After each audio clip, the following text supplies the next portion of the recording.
Avant-propos.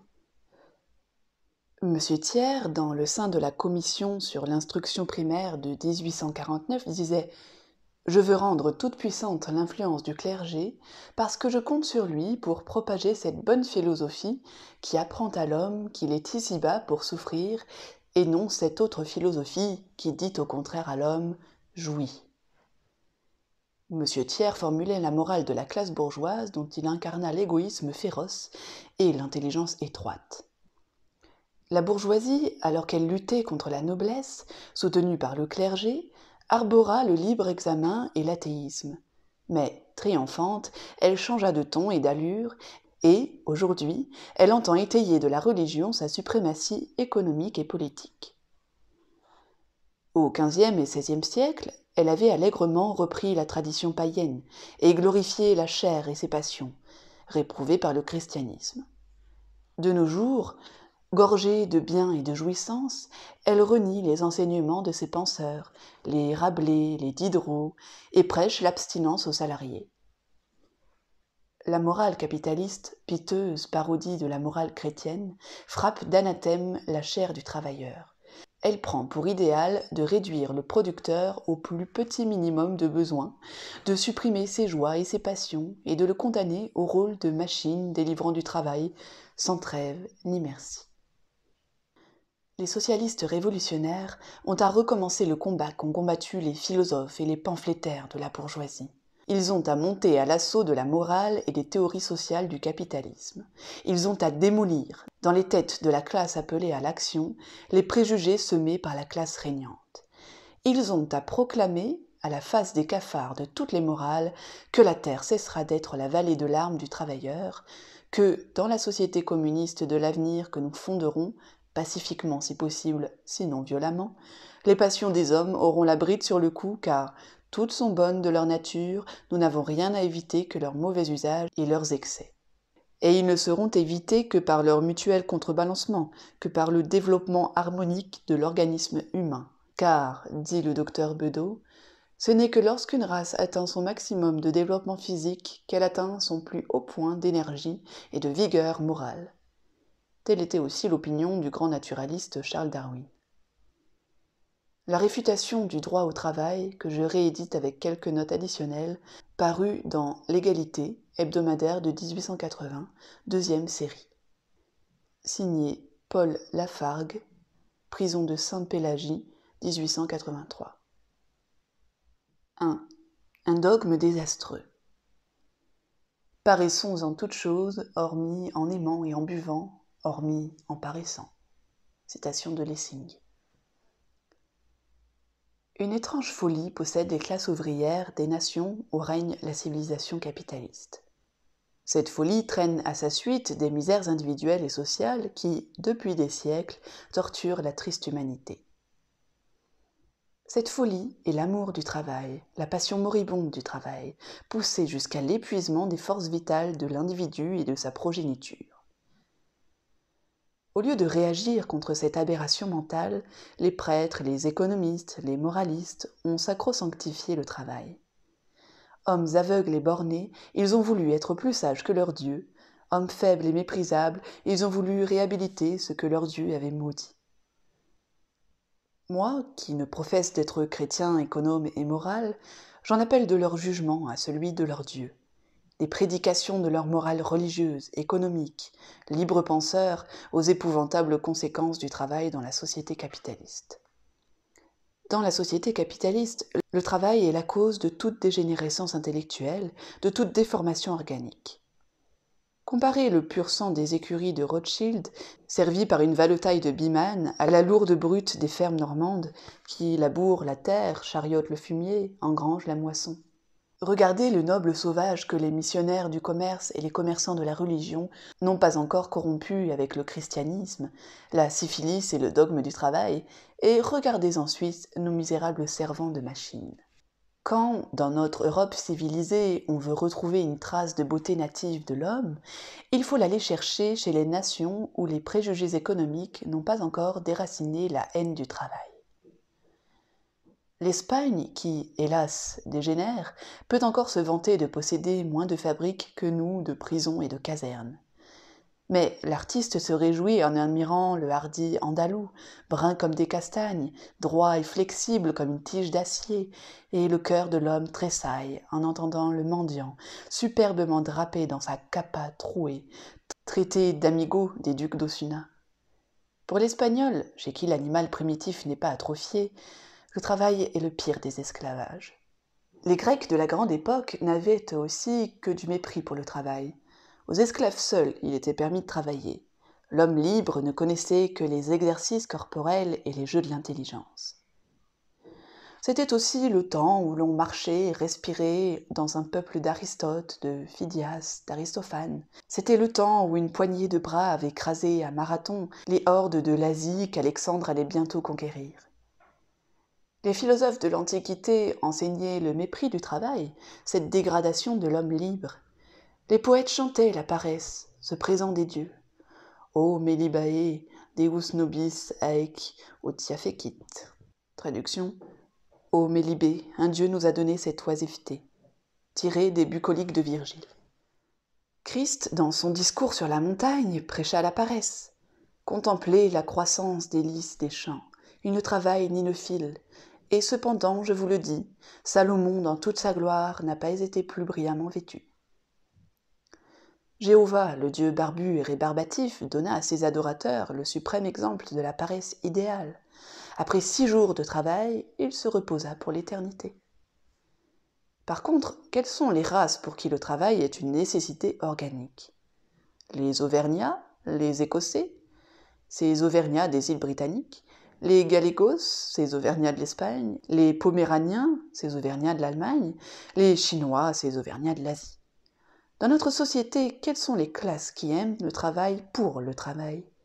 Les paysans propriétaires, les petits bourgeois, les uns courbés sur leurs terres, les autres acoquinés dans leurs boutiques, se remuent comme la taupe dans sa galerie souterraine, et jamais ne se redressent pour regarder à loisir la nature. Et cependant, le prolétariat, la grande classe qui embrasse tous les producteurs des nations civilisées, la classe qui, en s'émancipant, émancipera l'humanité du travail servile et fera de l'animal humain un être libre, le prolétariat, trahissant ses instincts, méconnaissant sa mission historique, s'est laissé pervertir par le dogme du travail. Rude et terrible a été son châtiment. Toutes les misères individuelles et sociales sont nées de sa passion pour le travail. 2. Bénédiction du travail. En 1770 parut à Londres un écrit anonyme intitulé « An Essay on Trade on Commerce ». An essay on trade and commerce. Désolé pour l'accent. Il fit à l'époque un certain bruit. Son auteur, grand philanthrope, s'indignait de ce que la plèbe manufacturière d'Angleterre s'était mis dans la tête l'idée fixe qu'en qualité d'anglais, tous les individus qui la composent ont, par droit de naissance, le privilège d'être plus libres et plus indépendants que les ouvriers de n'importe quel autre pays d'Europe. Cette idée peut avoir son utilité pour les soldats dont elle stimule la bravoure, mais moins les ouvriers des manufactures en sont imbus, mieux cela vaut pour eux-mêmes et pour l'État. Des ouvriers ne devraient jamais se tenir pour indépendants de leurs supérieurs. Il est extrêmement dangereux d'encourager de pareils engouements dans un État commercial comme le nôtre, où, peut-être, les 7/8 de la population n'ont que peu ou pas de propriété. La cure ne sera pas complète tant que nos pauvres de l'industrie ne se résigneront pas à travailler 6 jours pour la même somme qu'ils gagnent maintenant en 4. Ainsi, près d'un siècle avant Guizot, on prêchait ouvertement à Londres le travail comme un frein aux nobles passions de l'homme. « Plus mes peuples travailleront, moins il y aura de vices », écrivait d'Ostérode le 5 mai 1807 Napoléon. Je suis l'autorité et je serai disposé à ordonner que le dimanche, passée l'heure des offices, les boutiques fussent ouvertes et les ouvriers rendus à leur travail. Pour extirper la paresse et courber les sentiments de fierté et d'indépendance qu'elle engendre, l'auteur de l'Essay on Trade proposait d'incarcérer les pauvres dans les maisons idéales du travail, Ideal Workhouses, qui deviendraient des maisons de terreur où l'on ferait travailler 14 heures par jour, de telle sorte que, le temps des repas soustraits, il resterait 12 heures de travail pleines et entières. 12 heures de travail par jour, voilà l'idéal des philanthropes et des moralistes du XVIIIe siècle. Que nous avons dépassé ce nec plus ultra. Les ateliers modernes sont devenus des maisons idéales de correction où l'on incarcère les masses ouvrières, où l'on condamne aux travaux forcés pendant 12 heures et 14 heures non seulement les hommes, mais les femmes et les enfants. Et dire que les fils des héros de la terreur se sont laissés dégrader par la religion du travail au point d'accepter, après 1848, comme une conquête révolutionnaire, la loi qui limitait à 12 heures le travail dans les fabriques. Il proclamait, comme un principe révolutionnaire, le droit au travail. Honte au prolétariat français. Des esclaves seuls eussent été capables d'une telle bassesse. Il faudrait 20 ans de civilisation capitaliste à un grec des temps héroïques pour concevoir un tel avilissement. Et si les douleurs du travail forcé, si les tortures de la faim se sont abattues sur le prolétariat, plus nombreuses que les sauterelles de la Bible, c'est lui qui les a appelées. Ce travail, qu'en juin 1848, les ouvriers réclamaient les armes à la main, ils l'ont imposé à leurs familles. Ils ont livré, aux barons de l'industrie, leurs femmes et leurs enfants. De leurs propres mains, ils ont démoli leurs foyers domestiques. De leurs propres mains, ils ont tari le lait de leurs femmes. Les malheureuses, enceintes et allaitant leurs bébés, ont dû aller dans les mines et les manufactures, tendre l'échine et épuiser leurs nerfs. De leurs propres mains, ils ont brisé la vie et la vigueur de leurs enfants. Honte aux prolétaires. Où sont ces commères dont parlent nos fabliaux et nos vieux contes, hardis aux propos, franches de la gueule, amantes de la dive bouteille? Où sont ces luronnes, toujours trottant, toujours cuisinant, toujours chantant, toujours semant la vie et engendrant la joie, enfantant sans douleur des petits seins et vigoureux? Nous avons aujourd'hui les filles et les femmes de fabrique, chétives fleurs aux pâles couleurs, au sang sans rutilance, à l'estomac délabré, aux membres alanguis. Elles n'ont jamais connu le plaisir robuste et ne sauraient raconter gaillardement comment l'on cassa leurs coquilles. Et les enfants, 12 heures de travail aux enfants. Oh misère! Mais tous les Jules Simon de l'Académie des sciences morales et politiques, tous les Germinis de la jésuiterie n'auraient pu inventer un vice plus abrutissant pour l'intelligence des enfants, plus corrupteur de leurs instincts, plus destructeur de leur organisme que le travail dans l'atmosphère viciée de l'atelier capitaliste. Notre époque est, dit-on, le siècle du travail. Il est en effet le siècle de la douleur, de la misère et de la corruption. Et cependant, les philosophes, les économistes bourgeois, depuis le péniblement confus Auguste Comte jusqu'au ridiculement clair Leroy Beaulieu, les gens de lettres bourgeois, depuis le charlatanesquement romantique Victor Hugo jusqu'au naïvement grotesque Paul de Kock, tous ont entonné les chants nauséabonds en l'honneur du dieu progrès, le fils aîné du travail. À les entendre, le bonheur allait régner sur la terre. Déjà, on en sentait la venue. Ils allaient dans les siècles passés fouiller la poussière et la misère féodale pour rapporter de sombres repoussoirs aux délices des temps présents. Nous ont-ils fatigués, ces repus, ces satisfaits, naguère encore membres de la domesticité des grands seigneurs, aujourd'hui valets de plumes de la bourgeoisie, grassement rentés? Nous ont-ils fatigués avec le paysan du rhétoricien La Bruyère? Eh bien, voici le brillant tableau des jouissances prolétariennes en l'an de progrès capitaliste 1840, peint par un des leurs, par le docteur Villermé, membre de l'Institut, le même qui, en 1848, fit partie de cette société de savants. Thiers, Cousin, Passy, Blanqui, l'académicien en était, qui propagea dans les masses les sottises de l'économie et de la morale bourgeoise. C'est de l'Alsace manufacturière que parle le docteur Villermé, de l'Alsace des Kästner, des Dollfuss, ces fleurs de la philanthropie et du républicanisme industriel. Mais avant que le docteur ne dresse devant nous le tableau des misères prolétariennes, écoutons un manufacturier alsacien, M. Mieg, de la maison Dollfuss, Mieg et compagnie, dépeignant la situation de l'artisan de l'ancienne industrie.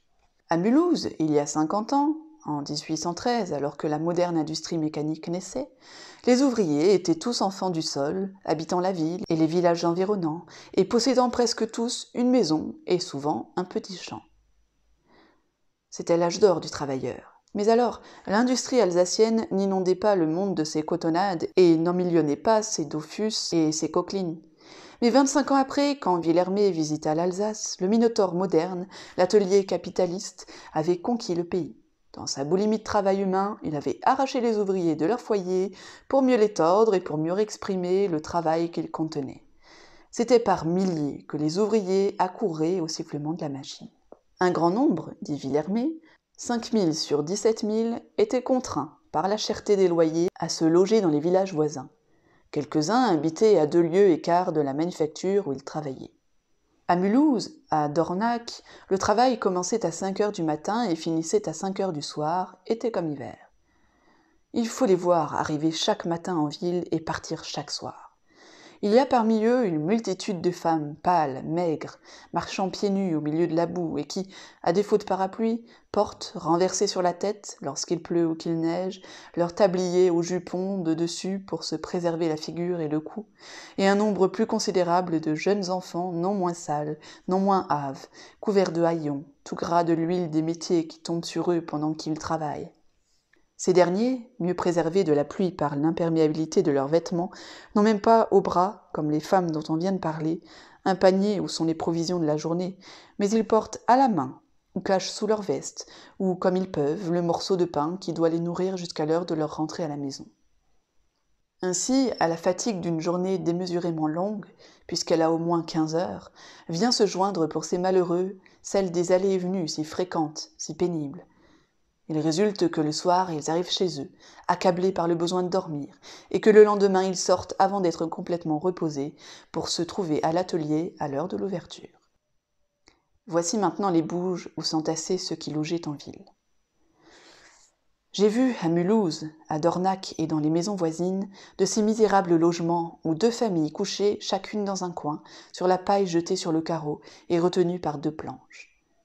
Cette misère dans laquelle vivaient les ouvriers de l'industrie du coton dans le département du Haut-Rhin est si profonde qu'elle produit ce triste résultat que, tandis que dans les familles des fabricants de négociants, drapiers, directeurs d'usines, la moitié des enfants atteint la 21e année, cette même moitié cesse d'exister avant 2 ans accomplis dans les familles de tisserands et d'ouvriers de filature de coton.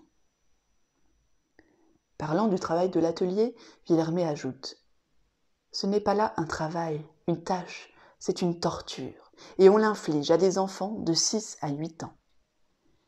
C'est ce long supplice de tous les jours qui mine principalement les ouvriers dans les filatures de coton. » Et à propos de la durée du travail, Villermé observait que les forçats des bagnes ne travaillaient que 10 heures, les esclaves des Antilles 9 heures en moyenne, tandis qu'il existait dans la France qui avait fait la Révolution de 89, qui avait proclamé les pompeux droits de l'homme, des manufactures où la journée était de 16 heures, sur lesquelles on accordait aux ouvriers 1 heure et demie pour les repas.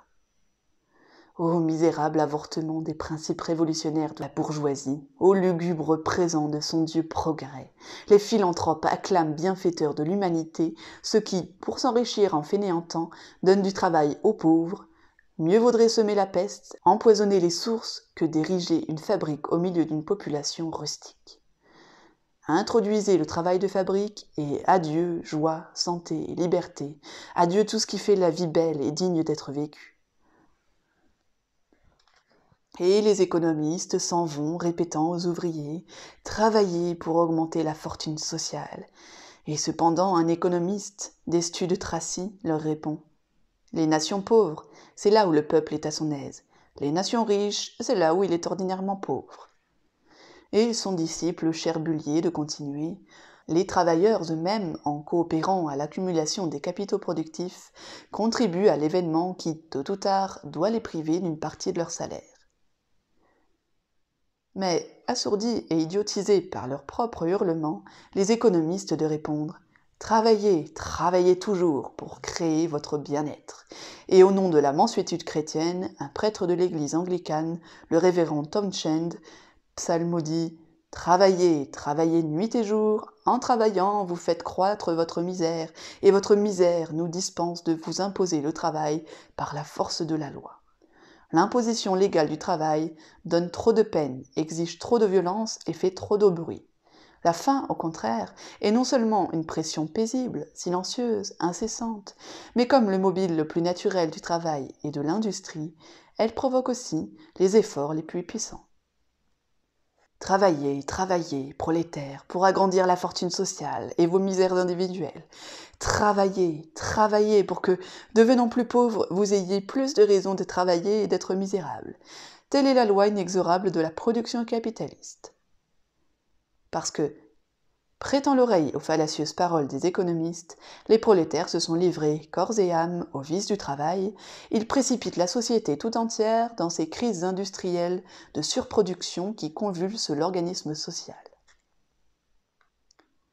Alors, parce qu'il y a pléthore de marchandises et pénurie d'acheteurs, les ateliers se ferment et la faim cingle les populations ouvrières de son fouet aux mille lanières. Les prolétaires, abrutis par le dogme du travail, ne comprenant pas que le surtravail qu'ils se sont infligé pendant le temps de prétendue prospérité est la cause de leur misère présente, au lieu de courir au grenier à blé et de crier « Nous avons faim et nous voulons manger », vrai, nous n'avons pas un rouge liard, mais tout gueux que nous sommes, c'est nous cependant qui avons moissonné le blé et vendangé le raisin, au lieu d'assiéger les magasins de Monsieur Bonnet, de Jujurieux, l'inventeur des couvents industriels, et de clamer « Monsieur Bonnet, voici vos ouvrières ovalistes, moulineuses, fileuses, tisseuses, elles grelottent sous leur cotonnade rapetassée à chagriner l'œil d'un juif, et cependant ce sont elles qui ont filé et tissé les robes de soie des cocottes de toute la chrétienté. Les pauvresses, travaillant 13 heures par jour, n'avaient pas le temps de songer à la toilette. Maintenant, elles chôment et peuvent faire du froufrou avec les soieries qu'elles ont ouvrées. Dès qu'elles ont perdu leurs dents de lait, elles se sont dévouées à votre fortune et ont vécu dans l'abstinence. Maintenant, elles ont des loisirs et veulent jouir un peu des fruits de leur travail. Allons, monsieur Bonnet, livrez vos soieries. Monsieur Armel fournira ses mousselines, monsieur Pouillet-Cartier ses calicots, monsieur Pinet ses bottines pour leurs chers petits pieds froids et humides. Vêtues de pied en cap et fringantes, elles vous feront plaisir à contempler. Allons, pas de tergiversation, vous êtes l'ami de l'humanité, n'est-ce pas, et chrétien par-dessus le marché. Mettez à la disposition de vos ouvrières la fortune qu'elles vous ont édifiée avec la chair de leur chair. Vous êtes amis du commerce, facilitez la circulation des marchandises. Voici des consommateurs tout trouvés, ouvrez-leur des crédits illimités. Vous êtes bien obligés d'en faire à des négociants que vous ne connaissez ni d'Adam ni d'Ève, qui ne vous ont rien donné, même pas un verre d'eau. Vos ouvrières s'acquitteront comme elles le pourront. Si au jour de l'échéance, elles gambettisent et laissent protester leur signature, vous les mettrez en faillite. Et si elles n'ont rien à saisir, vous exigerez qu'elles vous paient en prière. Elles vous enverront au paradis mieux que vos sacs noirs au nez gorgé de tabac. Au lieu de profiter des moments de crise pour une distribution générale des produits et un gaudissement universel, les ouvriers, crevant de faim, s'en vont battre de leur tête les portes de l'atelier. Avec des figures hâves, des corps amaigris, des discours piteux, ils assaillent les fabricants. « Bon monsieur Chagot, doux monsieur Schneider, donnez-nous du travail, ce n'est pas la faim, mais la passion du travail qui nous tourmente. » Et ces misérables, qui ont à peine la force de se tenir debout, vendent 12 et 14 heures de travail 2 fois moins cher que lorsqu'ils avaient du pain sur la planche. Et les philanthropes de l'industrie de profiter des chômages pour fabriquer un meilleur marché. Si les crises industrielles suivent les périodes de surtravail aussi fatalement que la nuit le jour, traînant après elles le chômage forcé et la misère sans issue, elles amènent aussi la banqueroute inexorable. Tant que le fabricant a du crédit, il lâche la bride à la rage du travail, il emprunte et emprunte encore pour fournir la matière première aux ouvriers. Il fait produire sans réfléchir que le marché s'engorge et que, si ces marchandises n'arrivent pas à la vente, ces billets viendront à l'échéance. Acculé, il va implorer le juif, il se jette à ses pieds, lui offre son sang, son honneur. « Un petit peu d'or ferait mieux mon affaire, » répond le Rothschild. « Vous avez 20 000 paires de bas en magasin, ils valent 20 sous, je les prends à 4 sous. » Les bas obtenus, le juif les vend 6 et 8 sous, et empoche les frétillantes pièces de 100 sous qui ne doivent rien à personne. Mais le fabricant a reculé pour mieux sauter. Enfin, la débâcle arrive et les magasins dégorgent. On jette alors tant de marchandises par la fenêtre qu'on ne sait comment elles sont entrées par la porte. C'est par centaines de millions que se chiffre la valeur des marchandises détruites. Au siècle dernier, on les brûlait ou on les jetait à l'eau. Mais avant d'aboutir à cette conclusion, les fabricants parcourent le monde en quête de débouchés pour les marchandises qui s'entassent. Ils forcent leur gouvernement à s'annexer des Congos, à s'emparer des Tonkin, à démolir à coups de canon les murailles de la Chine pour y couler leur cotonnade. Au siècle dernier, c'était un duel à mort entre la France et l'Angleterre, à qui aurait le privilège exclusif de vendre en Amérique et aux Indes. Des milliers d'hommes jeunes et vigoureux ont rougi de leur sang les mers pendant les guerres coloniales des XIe, XVIe et XVIIIe siècles. Les capitaux abondent comme les marchandises. Les financiers ne savent plus où les placer. Ils vont alors chez les nations heureuses qui lézardent au soleil en fumant des cigarettes, poser des chemins de fer, ériger des fabriques et importer la malédiction du travail. Et cette exportation de capitaux français se termine un beau matin par des complications diplomatiques.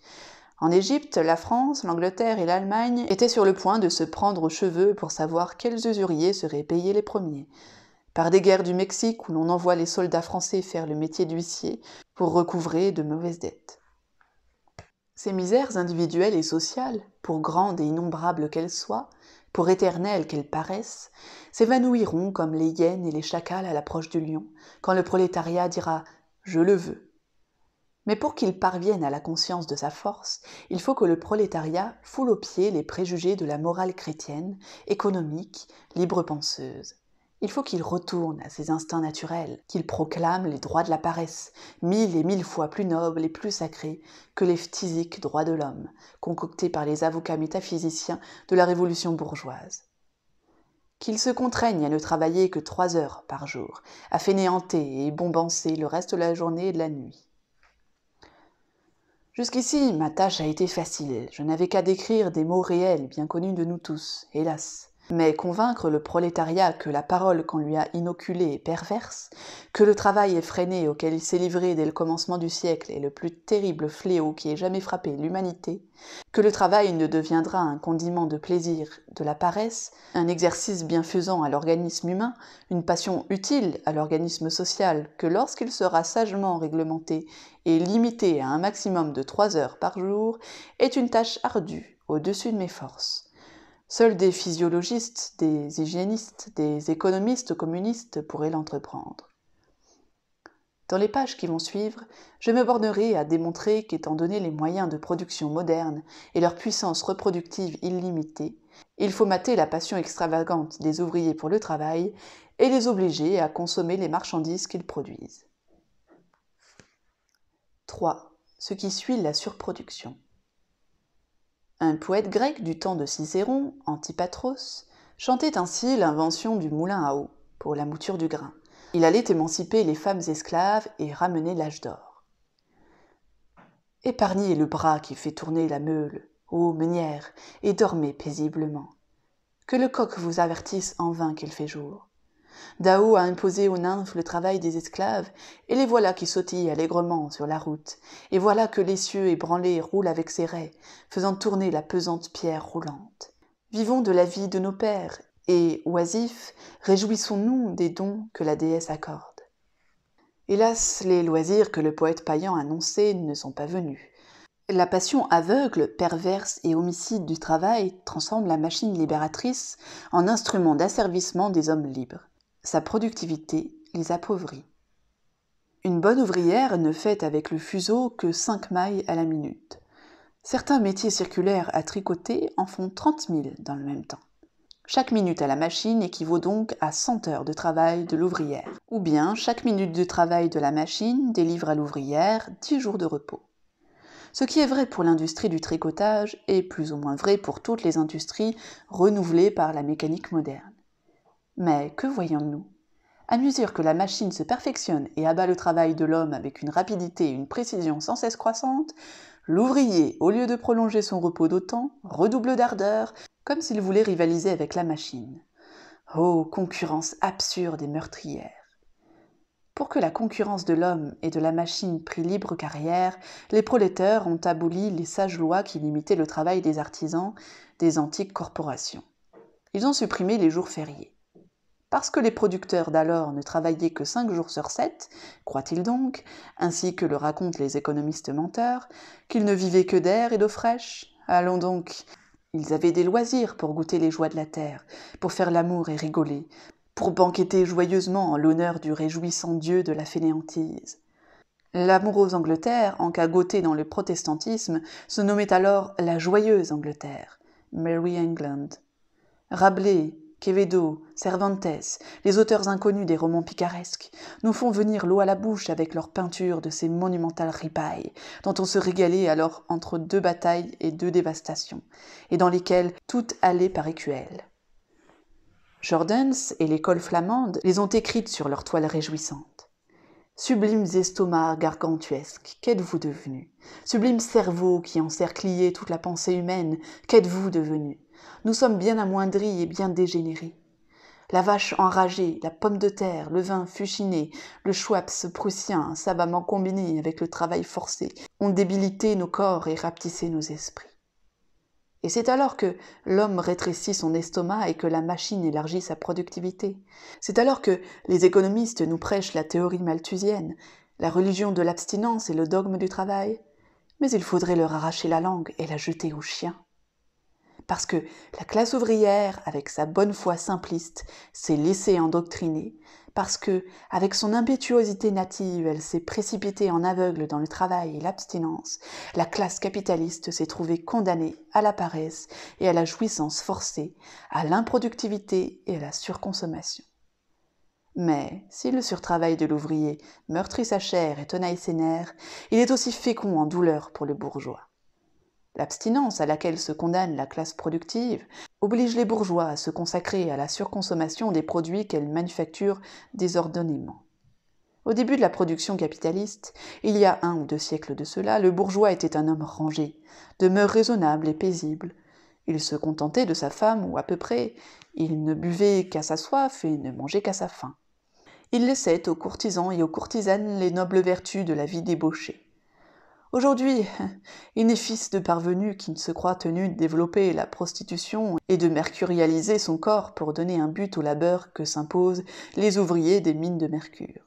Il n'est bourgeois qui ne s'empiffre de chapons truffés et de Lafitte navigués pour encourager les éleveurs de la Flèche et les vignerons du Bordelais. À ce métier, l'organisme se délabre rapidement.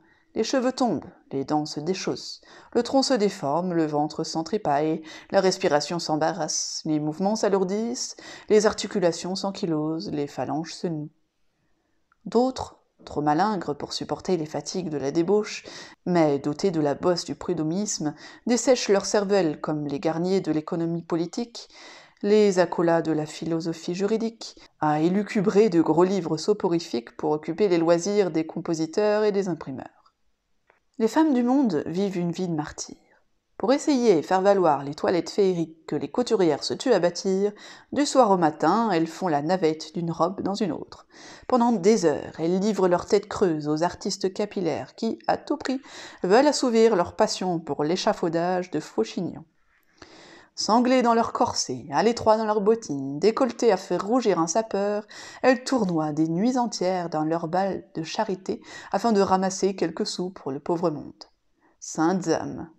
Pour remplir sa double fonction sociale de non-producteur et de surconsommateur, le bourgeois dut non seulement violenter ses goûts modestes, perdre ses habitudes laborieuses il y a 2 siècles, et se livrer au luxe effréné, aux indigestions truffées et aux débauches syphilitiques, mais encore soustraire au travail productif une masse énorme d'hommes afin de se procurer des aides.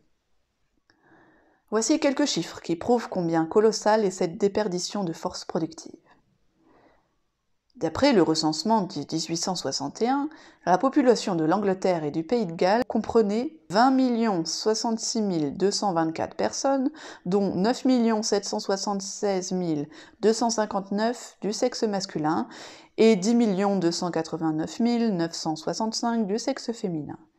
Si l'on en déduit ce qui est trop vieux ou trop jeune pour travailler, les femmes, les adolescents et les enfants improductifs, puis les professions idéologiques telles que gouvernement, police, clergé, magistrature, armée, savants, artistes, etc. Ensuite, les gens exclusivement occupés à manger le travail d'autrui sous forme de rente foncière, d'intérêts, de dividendes, etc. Et enfin, les pauvres, les vagabonds, les criminels, etc. Il reste en gros 8 millions d'individus de 2 sexes et de tout âge, y compris les capitalistes fonctionnant dans la production, le commerce, la finance, etc. Sur ces 8 millions, on compte travailleurs agricoles, y compris les bergers, les valets, les filles de ferme habitant chez le fermier, 1 098 261. Ouvriers des fabriques de coton, de laine, de worsted, de lin, de chanvre, de soie, de dentelle et ceux des métiers à bras, 642 607. Ouvriers des mines de charbon et de métal, 565 835. Ouvriers employés dans les usines métallurgiques, aux fourneaux, laminoirs, etc., et dans les manufactures de métal de toutes pièces, 396 998. Et la classe domestique, 1 208 648. Si nous additionnons les travailleurs des fabriques textiles et ceux des mines de charbon et de métal, nous obtenons le chiffre de 1 208 442. Si nous additionnons les premiers et le personnel de toutes les usines et de toutes les manufactures de métal, nous avons un total de 1 039 605 personnes. C'est-à-dire chaque fois un nombre plus petit que celui des esclaves domestiques modernes. Voilà le magnifique résultat de l'exploitation capitaliste des machines. À toute cette classe domestique, dont la grandeur indique le degré atteint par la civilisation capitaliste, il faut ajouter la classe nombreuse des malheureux voués exclusivement à la satisfaction des goûts dispendieux et futiles des classes riches, tailleurs de diamants, dentelières, brodeuses, relieurs de luxe, couturières de luxe, décorateurs des maisons de plaisance, etc. Une fois accroupie dans la paresse absolue et démoralisée par la jouissance forcée, la bourgeoisie, malgré le mal qu'elle en eut, s'accommoda de son nouveau genre de vie. Avec horreur, elle envisagea tout changement. La vue des misérables conditions d'existence, acceptées avec résignation par la classe ouvrière, et celle de la dégradation organique engendrée par la passion dépravée du travail, augmentait encore sa répulsion pour toute imposition de travail et pour toute restriction de jouissance. C'est précisément alors que, sans tenir compte de la démoralisation que la bourgeoisie s'était imposée comme un devoir social, les prolétaires se mirent en tête d'infliger le travail aux capitalistes. Les naïfs, ils prirent au sérieux les théories des économistes et des moralistes sur le travail, et se sanglèrent les reins pour en infliger la pratique aux capitalistes. Le prolétariat arbora la devise « Qui ne travaille pas, ne mange pas ». Lyon, en 1831, se leva pour du plomb ou du travail. Les fédérés de mars 1871 déclarèrent leur soulèvement la révolution du travail. À ces déchaînements de fureur barbare, destructifs de toute jouissance et de toute paresse bourgeoise, les capitalistes ne pouvaient répondre que par la répression féroce. Mais ils savaient que, s'ils ont pu comprimer ces explosions révolutionnaires, ils n'ont pas noyé dans le sang de leur massacre gigantesque l'absurde idée du prolétariat de vouloir infliger le travail aux classes oisives et repues. Et c'est pour détourner ce malheur qu'ils s'entourent de prétoriens, de policiers, de magistrats, de geôliers entretenus dans une improductivité laborieuse. On ne peut plus conserver d'illusions sur le caractère des armées modernes. Elles ne se sont maintenues en permanence que pour comprimer l'ennemi intérieur. C'est ainsi que les forts de Paris et de Lyon n'ont pas été construits pour défendre la ville contre l'étranger, mais pour l'écraser en cas de révolte. Et s'il fallait un exemple sans réplique, citons l'armée de la Belgique, de ce pays de cocagne du capitalisme. Sa neutralité est garantie par les puissances européennes, et cependant son armée est une des plus fortes proportionnellement à la population. Les glorieux champs de bataille de la brave armée belge sont les plaines du Borinage et de Charleroi. C'est dans le sang des mineurs et des ouvriers des armées que les officiers belges trempent leurs épées et ramassent leurs épaulettes. Les nations européennes n'ont pas des armées nationales, mais des armées mercenaires. Elles protègent les capitalistes contre la fureur populaire qui voudrait les condamner à 10 heures de mine ou de filature. Donc, en se serrant le ventre, la classe ouvrière a développé outre mesure le ventre de la bourgeoisie condamnée à la surconsommation. Pour être soulagée de son pénible travail, la bourgeoisie a retiré de la classe ouvrière une masse d'hommes de beaucoup supérieure à celle qui restait consacrée à la production utile, et l'a condamnée à son tour à l'improductivité et à la surconsommation. Mais ce troupeau de bouches inutiles, malgré sa voracité insatiable, ne suffit pas à consommer toutes les marchandises que les ouvriers, abrutis par le dogme du travail, produisent comme des maniaques sans vouloir les consommer, et sans même songer si l'on trouvera des gens pour les consommer. En présence de cette double folie des travailleurs, de se tuer de surtravail et de végéter dans l'abstinence, Le grand problème de la production capitaliste n'est plus de trouver des producteurs et de décupler leurs forces, mais de découvrir des consommateurs, d'exciter leurs appétits et de leur créer des besoins factices. Puisque les ouvriers européens, grelottant de froid et de faim, refusent de porter les étoffes qu'ils tissent, de boire les vins qu'ils récoltent, les pauvres fabricants, ainsi que des dératés, doivent courir aux antipodes chercher qui les portera et qui les boira. Ce sont des centaines de millions et de milliards que l'Europe exporte tous les ans aux quatre coins du monde à des peuplades qui n'en ont que faire. Mais les continents explorés ne sont plus assez vastes. Il faut des pays vierges. Les fabricants de l'Europe rêvent nuit et jour de l'Afrique, du lac saharien, du chemin de fer du Soudan. Avec anxiété, ils suivent les progrès des Livingstone, des Stanley, du Chahut, des Brazza. Bouche béante, ils écoutent les histoires mirobolantes de ces courageux voyageurs. Que de merveilles inconnues renferme le continent noir. Des champs sont plantés de dents d'éléphant, des fleuves d'huile de coco charrient des paillettes d'or, des millions de culs noirs, nus comme la face de Dufour ou de Girardin, attendent les cotonnades pour apprendre la décence, des bouteilles de schnapps et des bibles pour connaître les vertus de la civilisation. Mais tout est impuissant. Bourgeois qui s'empiffrent, classe domestique qui dépasse la classe productive, nations étrangères et barbares que l'on engorge de marchandises européennes, rien ne peut arriver à écouler les montagnes de produits qui s'entassent plus hautes et plus énormes que les pyramides d'Égypte. La productivité des ouvriers européens défie toute consommation, tout gaspillage. Les fabricants affolés ne savent plus où donner de la tête. Ils ne peuvent plus trouver la matière première pour satisfaire la passion désordonnée et dépravée de leurs ouvriers pour le travail. Dans nos départements lignés, on effiloche les chiffons souillés et à demi pourris, on en fait des draps dits de Renaissance qui durent ce que durent les promesses électorales. À Lyon, au lieu de laisser à la fibre soyeuse sa simplicité et sa souplesse naturelle, on la surcharge de sels minéraux qui, en lui ajoutant du poids, la rendent friable et de peu d'usage.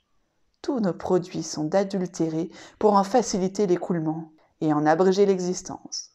Notre époque sera appelée l'âge de la falsification, comme les premières époques de l'humanité ont reçu le nom d'âge de pierre, d'âge de bronze, du caractère de leur production.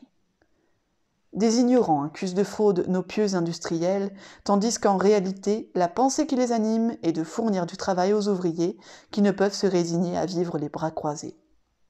Ces falsifications, qui ont pour unique mobile un sentiment humanitaire, mais qui rapportent de superbes profits aux fabricants qui les pratiquent, si elles sont désastreuses pour la qualité de marchandises, si elles sont une source intarissable de gaspillage du travail humain, prouvent la philanthropique ingéniosité des bourgeois et l'horrible perversion des ouvriers qui, pour assouvir leurs vices de travail, obligent les industriels à étouffer les cris de leur conscience et à violer même les lois de l'honnêteté commerciale. Et cependant, en dépit de la surproduction de marchandises, en dépit des falsifications industrielles, les ouvriers encombrent le marché innombrablement, implorant « du travail, du travail ». Leur surabondance devrait les obliger à réfréner leur passion. Au contraire, elle la porte au paroxysme. Qu'une chance de travail se présente, ils se ruent dessus. Alors c'est 12, 14 heures qu'ils réclament pour en avoir leur sou. Et le lendemain, les voilà de nouveau rejetés sur le pavé, sans plus rien pour alimenter leurs vices. Tous les ans, dans toutes les industries, des chômages reviennent avec la régularité des saisons. Au surtravail meurtrier pour l'organisme succède le repos absolu pendant des 2 et 4 mois. Et plus de travail, plus de pitance. Puisque le vice du travail est diaboliquement chevillé dans le cœur des ouvriers, puisque ses exigences étouffent tous les autres instincts de la nature, puisque la quantité de travail requise par la société est forcément limitée par la consommation et par l'abondance de la matière première, pourquoi dévorer en 6 mois le travail de toute l'année ? Pourquoi ne pas le distribuer uniformément sur les 12 mois et forcer tout ouvrier à se contenter de 6 ou de 5 heures par jour pendant l'année, au lieu de prendre des indigestions de 12 heures pendant 6 mois ? Assurés de leur part quotidienne de travail, les ouvriers ne se jalouseront plus, ne se battront plus pour s'arracher le travail des mains et le pain de la bouche. Alors, non épuisés de corps et d'esprit, ils commenceront à pratiquer les vertus de la paresse. Abêtis par leurs vices, les ouvriers n'ont pu s'élever à l'intelligence de ce fait que, pour avoir du travail pour tous, il fallait le rationner comme l'eau sur un navire en détresse.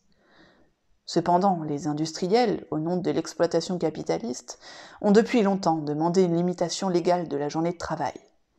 Devant la commission de 1860 sur l'enseignement professionnel, un des plus grands manufacturiers de l'Alsace, M. Burckhardt de Guebwiller, déclarait que la journée de 12 heures était excessive et devait être ramenée à 11 heures, que l'on devait suspendre le travail à 2 heures le samedi. Je puis conseiller l'adoption de cette mesure, quoiqu'elle paraisse onéreuse à première vue. Nous l'avons expérimentée dans nos établissements industriels depuis 4 ans et nous nous en trouvons bien. Et la production moyenne, loin d'avoir diminué, a augmenté. Dans son étude sur les machines, M. F. Passy cite la lettre suivante d'un grand industriel belge, M. M. Ottawere. Nos machines, quoique les mêmes que celles des filatures anglaises, ne produisent pas ce qu'elles devraient produire et ce que produiraient ces mêmes machines en Angleterre, quoique les filatures travaillent 2 heures de moins par jour. Nous travaillons tous 2 grandes heures de trop. J'ai la conviction que si l'on ne travaillait que 11 heures au lieu de 13, nous aurions la même production et produirions par conséquent plus économiquement. D'un autre côté, M. Leroy-Beaulieu affirme que c'est une observation d'un grand manufacturier belge que les semaines où tombe un jour férié n'apportent pas une production inférieure à celle des semaines ordinaires. Ce que le peuple, pipé en sa simplesse par les moralistes, n'a jamais osé, un gouvernement aristocratique l'a osé. Méprisant les hautes considérations morales et industrielles des économistes, qui, comme les oiseaux de mauvais augure, croissaient que diminuer d'1 heure le travail des fabriques, c'était décréter la ruine de l'industrie anglaise, le gouvernement de l'Angleterre a défendu par une loi, strictement observée, de travailler plus de 10 heures par jour. Et après, comme avant, l'Angleterre demeure la première nation industrielle du monde. La grande expérience anglaise est là. L'expérience de quelques capitalistes intelligents est là. Elle démontre irréfutablement que, pour puissancer la productivité humaine, il faut réduire les heures de travail et multiplier les jours de paix et de fête. Et le peuple français n'est pas convaincu. Mais si une misérable réduction de 2 heures a augmenté en 10 ans de près d'1 tiers la production anglaise, quelle marche vertigineuse imprimera à la production française une réduction légale de la journée de travail à 3 heures? Les ouvriers ne peuvent-ils donc comprendre qu'en se surmenant de travail, ils épuisent leurs forces et celles de leur progéniture, que, usés, ils arrivent avant l'âge à être incapables de tout travail, qu'absorbés et abrutis par un seul vice, ils ne sont plus des hommes, mais des tronçons d'hommes, qu'ils tuent en eux toutes les belles facultés pour ne laisser debout et luxuriantes que la folie furibonde du travail. Ah, comme des perroquets d'Arcadie, ils répètent la leçon des économistes. Travaillons, travaillons pour accroître la richesse nationale. Oh, idiots, c'est parce que vous travaillez trop que l'outillage industriel se développe lentement. Cessez de braire et écoutez un économiste. Il n'est pas un aigle, ce n'est que M. L. Raybaud, que nous avons eu le bonheur de perdre il y a quelques mois. C'est en général sur les conditions de la main-d'œuvre que se règle la révolution dans les méthodes de travail. Tant que la main-d'œuvre fournit ses services à bas prix, on la prodigue. On cherche à l'épargner quand ces services deviennent plus coûteux. Pour forcer les capitalistes à perfectionner leurs machines de bois et de fer, il faut hausser les salaires et diminuer les heures de travail des machines de chair et d'os. Les preuves à l'appui, c'est par centaines qu'on peut les fournir. Dans la filature, le métier rend-videur, self-acting mule, fut inventé et appliqué à Manchester, parce que les fileurs se refusaient à travailler aussi longtemps qu'auparavant. En Amérique, la machine envahit toutes les branches de la production agricole, depuis la fabrication du beurre jusqu'au sarclage des blés. Pourquoi ? Parce que l'Américain, libre et paresseux, aimerait mieux 1000 morts que la vie bovine du paysan français. Le labourage, si pénible en notre glorieuse France, si riche en courbatures, est, dans l'Ouest américain, un agréable passe-temps au grand air que l'on prend assis, en fumant nonchalamment sa pipe. 4. À nouvelle ère, chanson nouvelle. Si, en diminuant les heures de travail, on conquiert à la production sociale de nouvelles forces mécaniques, en obligeant les ouvriers à consommer leurs produits, on conquérera une immense armée de forces de travail. La bourgeoisie, déchargée alors de sa tâche de consommateur universel, s'empressera de licencier la cohue de soldats, de magistrats, de figaristes, de proxénètes, etc., qu'elle a retiré du travail utile pour l'aider à consommer et à gaspiller. C'est alors que le marché du travail sera débordant. C'est alors qu'il faudra une loi de fer pour mettre l'interdit sur le travail. Il sera impossible de trouver de la besogne pour cette nuée de ci-devant improductifs, plus nombreux que les poux des bois. Et après eux, il faudra songer à tous ceux qui pourvoyaient à leurs besoins et goûts futiles et dispendieux. Quand il n'y aura plus de laquais et de généraux à galonner, plus de prostituées libres et mariées à couvrir de dentelles, plus de canons à forer et plus de palais à bâtir, il faudra, par des lois sévères, imposer aux ouvrières et ouvriers, en passementerie, en dentelle, en fer, en bâtiment, du canotage hygiénique et des exercices chorégraphiques pour le rétablissement de leur santé et le perfectionnement de la race. Du moment que les produits européens consommés sur place ne seront pas transportés au diable, il faudra bien que les marins, les hommes d'équipe, les camionneurs s'assoient et apprennent à se tourner les pouces. Les bienheureux Polynésiens pourront alors se livrer à l'amour libre sans craindre les coups de pied de la Vénus civilisée et les sermons de la morale européenne. Il y a plus. Afin de trouver du travail pour toutes les non-valeurs de la société actuelle, afin de laisser l'outillage industriel se développer indéfiniment, la classe ouvrière devra, comme la bourgeoisie, violenter ses goûts abstinents et développer indéfiniment ses capacités consommatrices. Au lieu de manger par jour 1 ou 2 onces de viande coriace, quand elle en mange, elle mangera de joyeux beefsteaks d'1 ou 2 livres. Au lieu de boire modérément du mauvais vin, plus catholique que le pape, elle boira à grandes et profondes rasades du Bordeaux, du Bourgogne, sans baptême industriel, et laissera l'eau aux bêtes. Les prolétaires ont arrêté en leur tête d'infliger aux capitalistes les 10 heures de forge et de raffinerie. Là est la grande faute, la cause des antagonismes sociaux et des guerres civiles.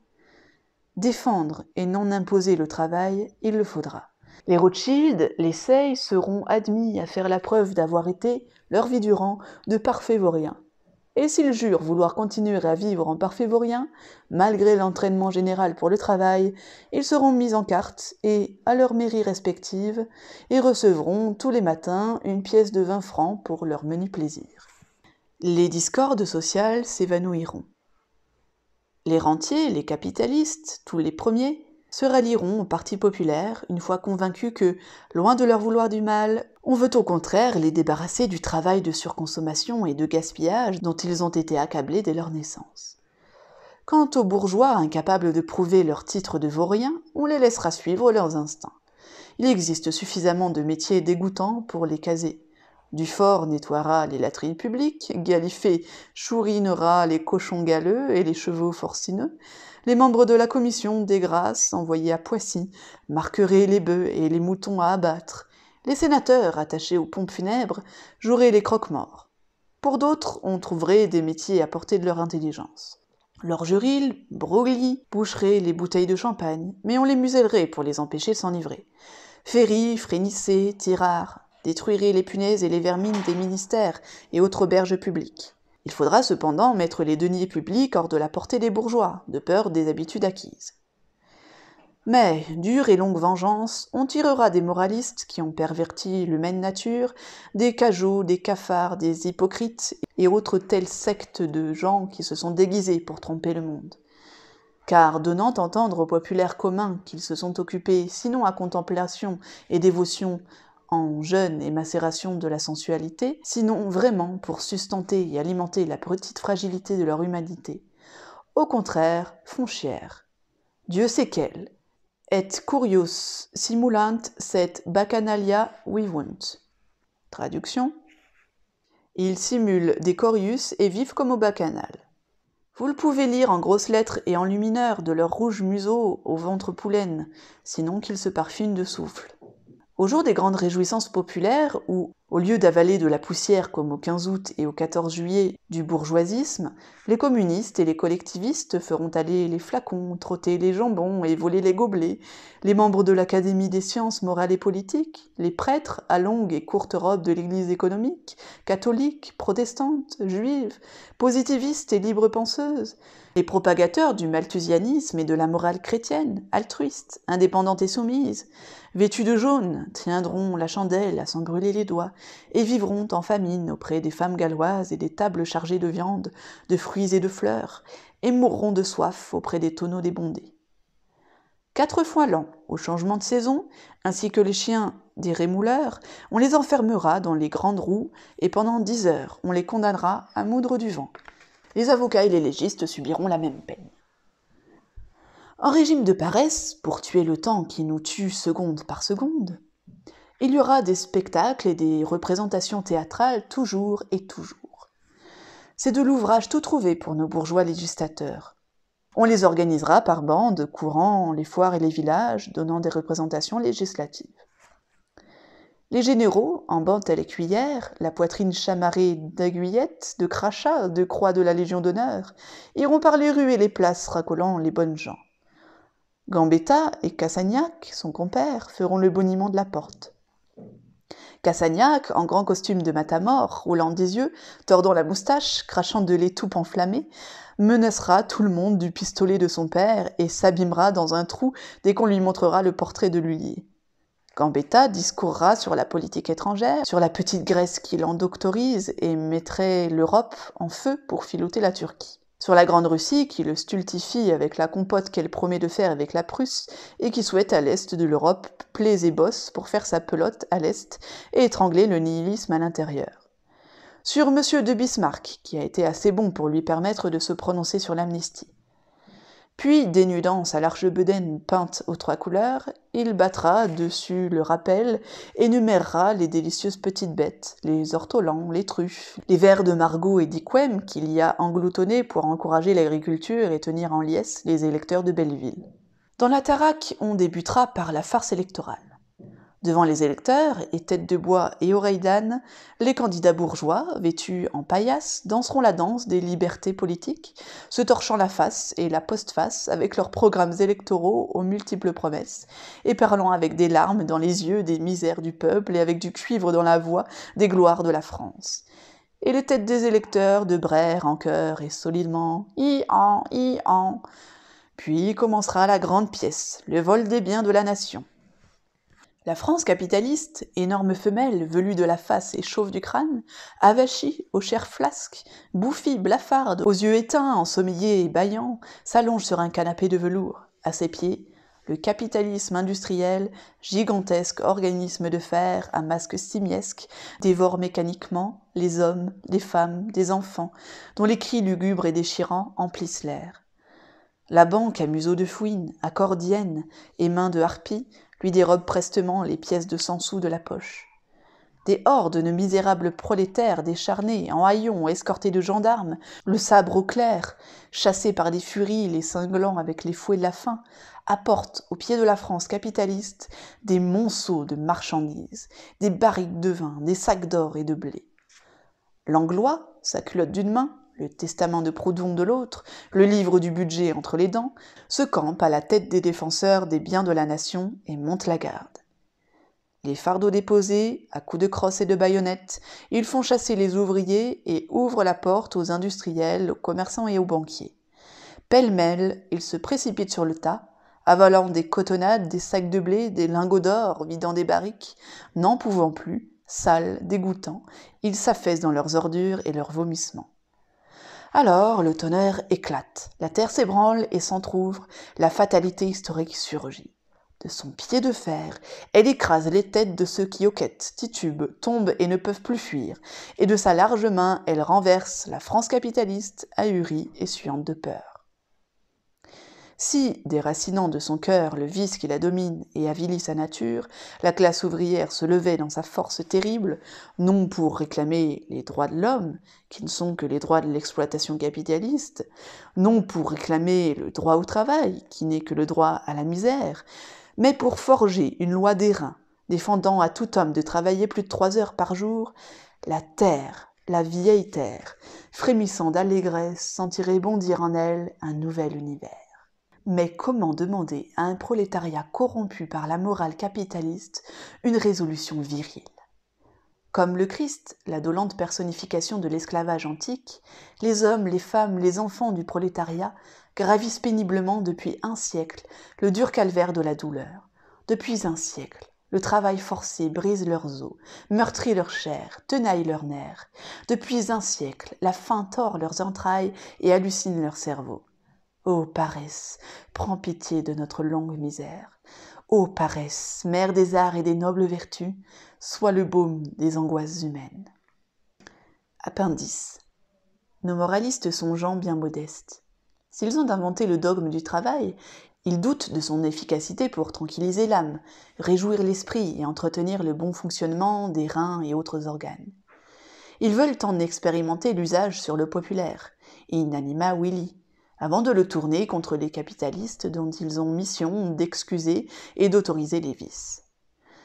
Mais, philosophe à 4 sous la douzaine, pourquoi vous battre ainsi la cervelle à élucubrer une morale dont vous n'osez conseiller la pratique à vos maîtres? Votre dogme du travail, dont vous faites tant les fiers, voulez-vous le voir bafoué, honni? Ouvrons l'histoire des peuples antiques et les écrits de leurs philosophes et de leurs législateurs. Je ne saurais affirmer, dit le père de l'histoire, Hérodote, si les Grecs tiennent des Égyptiens le mépris qu'ils font du travail, parce que je trouve le même mépris établi parmi les Thraces, les Scythes, les Perses, les Lydiens. En un mot, parce que, chez la plupart des barbares, ceux qui apprennent les arts mécaniques, et même leurs enfants, sont regardés comme les derniers des citoyens. Tous les Grecs ont été élevés dans ces principes, particulièrement les Lacédémoniens. À Athènes, les citoyens étaient de véritables nobles qui ne devaient s'occuper que de la défense et de l'admiration de la communauté, comme les guerriers sauvages dont ils tiraient leur origine. Devant donc être libres de tout leur temps pour veiller, par leur force intellectuelle et corporelle, aux intérêts de la République, ils chargeaient les esclaves de tout travail. De même, à Lacédémone, les femmes mêmes ne devaient ni filer ni tisser pour ne pas déroger à leur noblesse. Les Romains ne connaissaient que 2 métiers nobles et libres, l'agriculture et les armes. Tous les citoyens vivaient de droit, aux dépens du trésor, sans pouvoir être contraints de pourvoir à leur subsistance par aucun des sordidae artes. Ils désignaient ainsi les métiers, qui appartenaient de droit aux esclaves. Brutus, l'Ancien, pour soulever le peuple, accusa surtout Tarquin, le tyran, d'avoir fait des artisans et des maçons avec des citoyens libres. Les philosophes anciens se disputaient sur l'origine des idées, mais ils tombaient d'accord s'il s'agissait d'abhorrer le travail. La nature, dit Platon dans son Utopie sociale, dans sa République modèle, la nature n'a fait ni cordonnier ni forgeron. De pareilles occupations dégradent les gens qui les exercent, vils mercenaires, misérables sans nom qui sont exclus par leur état même des droits politiques. Quant aux marchands accoutumés à mentir et à tromper, on ne les souffrira dans la cité que comme un mal nécessaire. Le citoyen, qui se sera avili par le commerce de boutique, sera poursuivi pour ce délit. S'il est convaincu, il sera condamné à 1 an de prison. La punition sera doublée à chaque récidive. Dans son Économique, Xénophon écrit « Les gens qui se livrent aux travaux manuels ne sont jamais élevés aux charges, et on a bien raison. La plupart, condamnés à être assis tout le jour, quelques-uns même à éprouver un feu continuel, ne peuvent manquer d'avoir le corps altéré, et il est bien difficile que l'esprit ne s'en ressente. Que peut-il sortir d'honorable d'une boutique, professe Cicéron, et qu'est-ce que le commerce peut produire d'honnête? Tout ce qui s'appelle boutique est indigne d'un honnête homme. Les marchands ne pouvaient en gagner sans mentir, et quoi de plus honteux que le mensonge? Donc on doit regarder comme quelque chose de bas et de vil le métier de tous ceux qui vendent leur peine et leur industrie, car quiconque donne son travail pour de l'argent se vend lui-même et se met au rang des esclaves. Prolétaires, abrutis par le dogme du travail, entendez-vous le langage de ces philosophes que l'on vous cache avec un soin jaloux? Un citoyen qui donne son travail pour de l'argent se dégrade au rang des esclaves. Il commet un crime qui mérite des années de prison. La tartufferie chrétienne et l'utilitarisme capitaliste n'avaient pas perverti ces philosophes des républiques antiques. Professant pour des hommes libres, ils parlaient naïvement leurs pensées. Platon, Aristote, ces penseurs géants, dont nos cousins, nos Caro, nos Simon, ne peuvent atteindre la cheville qu'en se haussant sur la pointe des pieds, voulaient que les citoyens de leurs républiques idéales vécussent dans le plus grand loisir, car, ajoutait Xénophon, le travail emporte tout le temps, et avec lui on n'a nul loisir pour la République et les amis. Selon Plutarque, le grand titre de Lycurgue, le plus sage des hommes, à l'admiration de la postérité, était d'avoir accordé des loisirs aux citoyens de la République en leur interdisant un métier quelconque.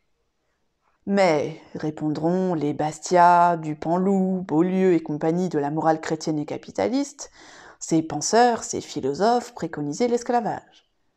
Parfait. Mais pouvait-il en être autrement, étant donné les conditions économiques et politiques de leur époque? La guerre était l'état normal des sociétés antiques. L'homme libre devait consacrer son temps à discuter les affaires de l'État et à veiller à sa défense. Les métiers étaient alors trop primitifs et trop grossiers pour que les pratiquants ont pu exercer son métier de soldat et de citoyen. Afin de posséder des guerriers et des citoyens, les philosophes et les législateurs devaient tolérer les esclaves dans les républiques héroïques. Mais les moralistes et les économistes du capitalisme ne préconisent pas le salariat, l'esclavage moderne. Et à quels hommes l'esclavage capitaliste fait-il des loisirs? À des Rothschild, à des Schneider, à des Madame Boukiko, inutiles et nuisibles, esclaves de leurs vices et de leurs domestiques. Le préjugé de l'esclavage dominait l'esprit de Pythagore et d'Aristote, a-t-on écrit dédaigneusement.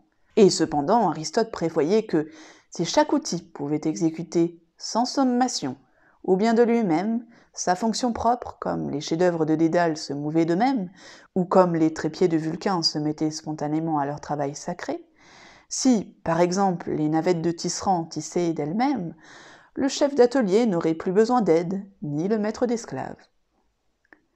Le rêve d'Aristote est notre réalité. Nos machines, au souffle de feu, aux membres d'acier, infatigables à la fécondité merveilleuse, inépuisables, accomplissant docilement d'elles-mêmes leur travail sacré. Et cependant, le génie des grands philosophes du capitalisme reste dominé par le préjugé du salariat, le pire des esclavages. Ils ne comprennent pas encore que la machine est le rédempteur de l'humanité, le Dieu qui rachètera l'homme des sordidae artes et du travail salarié, le Dieu qui lui donnera des loisirs et la liberté.